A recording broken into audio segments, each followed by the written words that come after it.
ഒരു canvas paper എടുക്കാനുണ്ടോ സഖാവേ ഒരു അടിപൊളി നെക്ക് അടിക്കാനായിട്ട്? നമുക്ക് പരിപാടിയിലേക്ക് കിടക്കാം. മേളിൽ നിന്ന് ഒരു 1/2 ഇഞ്ച് വിട്ടിട്ട് 3 ഇഞ്ച് വിടുത്ത് പ്ലസ് 1 ഇഞ്ചും കൂടി കൂട്ടിയിട്ട് 4 ഇഞ്ചിൽ അടയാളപ്പെടുത്താം. താഴത്തേക്ക് ലെങ്ത് 8 ഇഞ്ചാണ് വേണ്ടത്. 1 ഇഞ്ച് കൂട്ടിയിട്ട് 9 ഇഞ്ചിൽ അടയാളപ്പെടുത്തി കൊടുക്കാം. ഈ 9 ഇഞ്ചിന്റെ അവിടെ നിന്ന് 1 ഇഞ്ച് പുറത്തേക്ക് അടയാളപ്പെടുത്തി കൊടുക്കാം.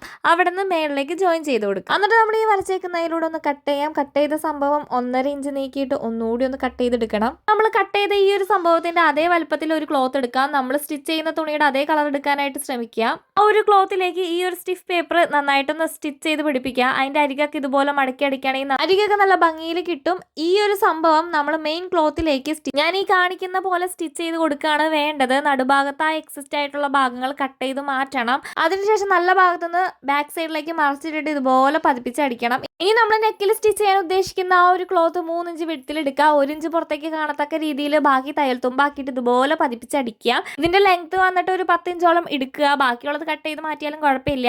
അപ്പോൾ ഇതുപോലെ 2 സൈഡും അടിച്ച ശേഷം താഴ്ഭാഗം ഇതുപോലെ പതിപ്പിച്ചടിച്ചു കൊടുക്കുക. അപ്പോൾ നമുക്ക് നല്ലൊരു അടിപൊളി നെക്ക് കിട്ടും. ഇതേമാതിരി നമ്മൾ നെക്ക് അടിക്കുകയാണെങ്കിൽ വളരെ സിമ്പിളായിട്ട് നെക്ക് അടിക്കാൻ പറ്റുന്നതായിരിക്കും. അപ്പോൾ വീഡിയോ ഇഷ്ടമായിട്ടുണ്ടെങ്കിൽ എപ്പോഴും പറയുന്ന പോലെ കൂട്ടാക്കാൻ മറക്കില്ലല്ലോ അല്ലേ? അപ്പം നാളെ കാണാം. ടാറ്റാ.